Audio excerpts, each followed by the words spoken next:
विद्यार्थियों, कल video lecture के माध्यम से हमने विधि के शासन, कानून का शासन या हम कह सकते हैं रूल ऑफ लॉ के बारे में जाना कि रूल ऑफ लॉ क्या होता है और इसकी मुख्य विशेषताएं क्या हैं। आज हम इस विधि के शासन की क्या लिमिटेशंस हैं, क्या सीमाएं उनकी, क्या आलोचनाएं हैं, उसके बारे में जानने का प्रयास करेंगे। एक संक्षेप में हम पुनः ये जानने का प्रयास करेंगे जो कल हमने पढ़ा कि विधि का शासन क्या है। तो निष्कर्ष में हम ये कह सकते हैं कि विधि के शासन में सभी नागरिक विधि के सम्मुख समान होते हैं तथा सभी को विधि का या कानून का समान संरक्षण प्राप्त होता है, अर्थात equality of law and equal protection of law. ये विधि के शासन का आधारभूत नियम है।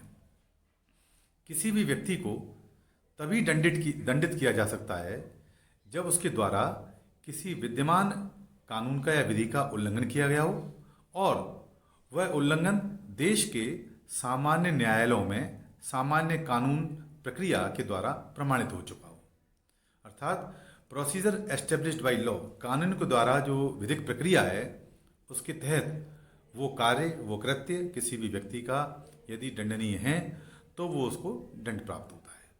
तो आप ये समझ गए होंगे कि विधि के शासन में विधि का शासन होता है, किसी व्यक्ति विशेष का शासन नहीं होता और उस विधि का, उस कानून का सभी को समान संरक्षण होता है। प्रजातांत्रिक शासन व्यवस्था का आधार विधि का शासन होता है। इस प्रकार के शासन और शासित के दोनों के मध्य, दोनों इसके अधीन होते हैं, अर्थात विधि के शासन में ये माना गया है कि चाहे शासक हो चाहे शासित हो, दोनों ही कानून के अधीन होते हैं, कानून के ऊपर नहीं होते। विधि का शासन या रूल ऑफ लॉ का मूलभूत आशय यह है कि विधि ही सर्वोपरि है और सर्वव्यापी है। शासन विधि के अधीन है तथा विधियों के द्वारा मर्यादित है। व्यक्ति के अधिकार शासकीय स्वेच्छाचारिता पर निर्भर नहीं होंगे वरन विधि के अधीन होंगे। तो जो कुछ भी है, everything is with in the law, nothing is above the law. आपने देखा होगा हिटलर की जो फांसीवादी नाजीवादी विचारधारा थी उसमें उसने कहा था कि everything is with in the state, nothing outside the state and nothing against the state. वो एक स्वेच्छाचारी अवधारणा थी कि राष्ट्र के अंदर ही सब कुछ है, राष्ट्र के बाहर कुछ नहीं है, राष्ट्र के विरुद्ध कुछ नहीं है। लेकिन विधि के शासन की जो हम परिकल्पना कर रहे हैं, जो डाइसी ने प्रस्तुत की थी, उसमें ये भाव प्रदर्शित किया गया था कि विधि के अंदर ही सब कुछ है, विधि के बाहर कुछ नहीं है, विधि के विरुद्ध कुछ नहीं है। अर्थात चाहे वो राज्य हो, चाहे वो शासक हो, चाहे वो शासित हो, सभी कुछ राज्य की विधि के अधीन है। विधि सर्वोपरि है, सर्वव्यापी है। और विधि क्या है, जैसा कि मैंने कल आपको बताया, विधि का मतलब वो आदेश हैं, वो व्यवस्था हैं जो सर्व कल्याण से प्रेरित हैं, जो सभी के हित से प्रेरित हैं, जो सामान्य हित को से प्रेरित हैं, और हम कह सकते हैं जो सामाजिक न्याय या संपूर्ण न्याय की स्थापना के उद्देश्य से जो स्थापित की जाती हैं। अर्थात जब इस प्रकार की बात होती है तो आम जो नागरिक है, व्यक्ति है, वो उसकी पालना करता है, स्वेच्छा से करता है। इसलिए विधि का शासन प्रजातांत्रिक मूल्य की सबसे अहम और प्रमुख आधारशिला है, क्योंकि इसके आधार पर ही हम प्रजातंत्र की जो मूल्य हैं, जो व्यवस्था हैं, उनको हम साकार कर सकते हैं। लेकिन इतना सब कुछ होने के बावजूद भी इस विधि के शासन की या कानून के शासन की कुछ आलोचनाएं, कुछ सीमाएं हैं, कुछ लिमिटेशंस हैं जो समय के साथ आई। आज इस वीडियो लेक्चर में हम उन सीमाओं का, उन आलोचनाओं का जिक्र करेंगे जिनके आधार पर, जो समय के आधार पर वो इसमें आई। तो आज बदलते वैश्विक परिवेश और राष्ट्रीय आवश्यकताओं के अनुरूप कानून के शासन के अर्थ बदल गया है। आज कानून का शासन को चुनौती देने वाली व्यवस्थाएं जन्म हो चुकी हैं उनका। डाइसी ने, जो कि मुख्य प्रतिपादक रहे हैं इस विधि के शासन के, उन्होंने कानून के शासन के सिद्धांत का प्रतिपादन करते समय इन सीमाओं पर ध्यान नहीं दिया था। इसी कारण आज कानून के शासन का डाइसी द्वारा बताया गया अर्थ कुछ अप्रासंगिक सा प्रतीत होने लगा है। इसके कुछ अपवाद और सीमाएं हैं, आइए हम उनको जानने का प्रयास करते हैं। तो पहली जो सीमा है विधि के शासन की, वो है प्रदत्त व्यवस्थापन, डेलीगेटेड लेजिस्लेशन। आइए हम ये जानते हैं कि प्रदत्त व्यवस्थापन क्या है और किस प्रकार ये विधि के शासन की सीमाओं को अंकित करता है। डाइसी ने कानून का अर्थ साधारण रूप में लिया था। उसकी दृष्टि से कानून से अभिप्राय संसदीय कानून से था, पार्लियामेंट्री लॉ से था। आज सरकार ने सरकार के आज इतने कार्य बढ़ गए हैं कि सभी के लिए पूर्ण कानून बनाना असंभव है। विधायिका के पास कार्यभार की अधिकता के कारण आज कुछ मामलों में कानून को विस्तृत और व्यापक रूप देने का कार्य कार्यपालिका करने लगी है। तो जो कानून पहले संसद बनाती थी, आज कार्यपालिका बनाती है। यही प्रदत्त व्यवस्थापन है। इसी को हम डेलीगेटेड लेजिस्लेशन कहते हैं। इस प्रकार कानून संसद के हाथों से निकलकर अब कार्यपालिका के हाथों में आ गया है। तो आप समझ गए होंगे कि प्रदत्त व्यवस्थापन किस प्रकार विधि के शासन को किसी को सीमांकित करता है, उसको लिमिटेड करता है। क्योंकि विधि के शासन का अभिप्राय ये था कि विधि कौन बनाएगा? संसद बनाएगा। वो एक लेजिस्लेटिव ऑर्गन है, एक विधायिक अंग है, तो उसका मूल कार्य ही कानून का निर्माण करना है।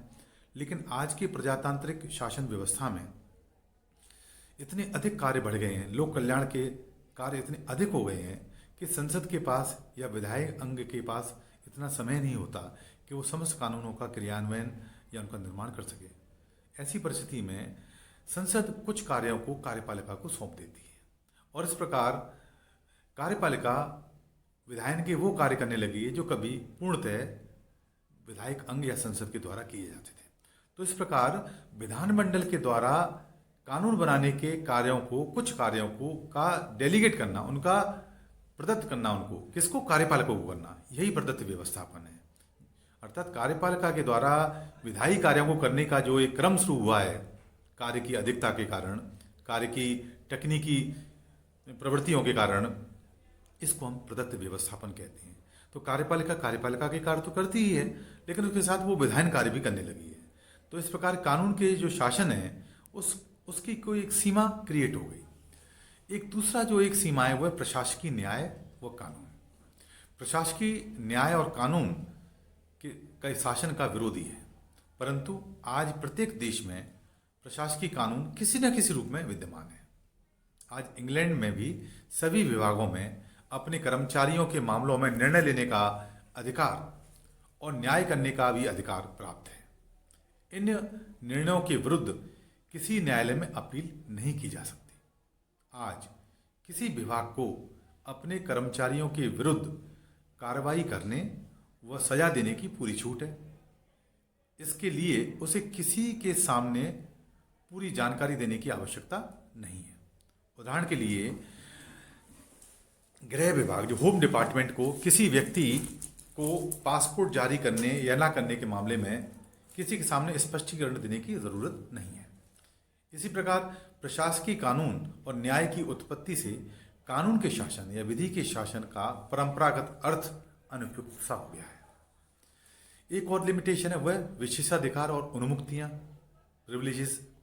आज अनेक देशों में राजनीतिक प्रतिनिधियों व कर्मचारियों को कुछ प्रिविलेजेस, कुछ उन्मुक्तियां प्राप्त होती है। आज ब्रिटेन के राजा या रानी को कुछ विशेषाधिकार या उन्मुक्तियां प्राप्त हैं। उस पर कानून की सीमाएं नहीं लगाई जा सकती। इंग्लैंड में 1893 में और 1839 में पब्लिक अथॉरिटीज एक्ट के अनुसार किसी कर्मचारी पर 6 महीने के बाद और 6 महीने से पहले किए गए अपराध के लिए कोई मुकदमा नहीं चलाया जा सकता। विदेशों में भेजे जाने वाले राजदूतों, जो एम्बेसडर्स हैं, वह विदेश विभाग के कर्मचारियों को भी कुछ विशेषाधिकार व उन्मुक्तियां, प्रिविलेजेस प्राप्त हैं। अपने गलत कार्यों के लिए विशेषाधिकार प्राप्त व्यक्तियों पर मुकदमा विशेष परिस्थितियों में ही चलाया जा सकता है। इंग्लैंड में जो न्यायाधीश हैं, जजेस हैं, उनको भी अपने कार्यों के मामलों में उन्मुक्तियां प्राप्त हैं। यदि राजदूत या एम्बेसडर्स या विदेशी शासक विदेशी धरती पर कोई अपराध कर दें तो उसे उसके देश में वापस भेजा जा सकता है, मुकदमा नहीं चलाया जा सकता। इसी तरह इंग्लैंड में पासपोर्ट जारी करना या ना करना राजा का विशेषाधिकार है। भारत के राष्ट्रपति को न्यायालयों द्वारा दी गई सजा को कम करने या माफ करने का अधिकार है। इस निर्णय के विरुद्ध किसी न्यायालय में अपील नहीं की जा सकती। इस प्रकार यह कहा जा सकता है कि विशेषाधिकार और उन्मुक्तियां कानून के शासन के प्रमुख अपवाद हैं। एक और कानून है सैनिक कानून, मार्शल लॉ। आज अनेक देशों में सैनिक जो व्यवस्था को पूर्णतः स्वतंत्र दर्जा दिया गया है। सेना के अपने न्यायालय और बोर्ड होते हैं जो सैनिकों द्वारा किए गए अपराधों की जांच करते हैं, उनका इन्वेस्टिगेशन करते हैं, वह सजा देते हैं। सैनिक न्यायालयों के निर्णयों के विरुद्ध किसी तरह की अपील साधारण न्यायालयों में या कहीं भी नहीं की जा सकती। भारत में सैनिक न्यायालयों को अलग और स्वतंत्र दर्जा प्राप्त है। इस तरह के प्रावधान पाकिस्तान, बांग्लादेश, श्रीलंका, अमेरिका आदि देशों में भी हैं। इस व्यवस्था ने कानून के शासन के सिद्धांत को अप्रासंगिक बना दिया है। सैनिकों पर सेवा के दौरान सैनिक कानून लागू होते हैं, साधारण कानून लागू नहीं होते। इन कानूनों को संविदा कानून, कॉन्ट्रैक्ट लॉज कहा गया है। डाइसी का यह कहना गलत है कि इंग्लैंड में नागरिकों को अधिकार व स्वतंत्रताएं कानूनी निर्णयों से प्राप्त हुई है। वहाँ पर कई अधिकार तो मैग्ना कार्टा और बिल ऑफ राइट्स के द्वारा प्राप्त किए गए हैं और इनकी रक्षा कानून के शासन के बजाय प्रत्यक्षीकरण कानून के द्वारा की जाती है। इस प्रकार इंग्लैंड में तो यह सिद्धांत सीमित हुआ ही है, लेकिन लिखित संविधानों वाले देशों में तो बिल्कुल अमान्य है। भारत, अमेरिका आदि देशों में नागरिक अधिकारों व स्वतंत्रताओं का जन्म संवैधानिक प्रावधानों की देन है, न कि न्यायिक निर्णयों की। तो ये इसकी सीमाएं हम समझ सकते हैं। इंग्लैंड के कानून के शासन के भी कुछ अपवाद हैं। इंग्लैंड में कानून के शासन के सिद्धांत ट्रेड यूनियन तथा सामाजिक संस्थाओं के मामलों में लागू नहीं होता। 1906 के ट्रेड डिस्प्यूट एक्ट के अनुसार यदि कोई मजदूर संघ व अन्य सामाजिक संघ अपने सदस्यों को हानि पहुंचाता है तो उसके विरुद्ध न्यायालय में नहीं जाया जा सकता। ये संस्थाएं कानून के ऊपर हैं।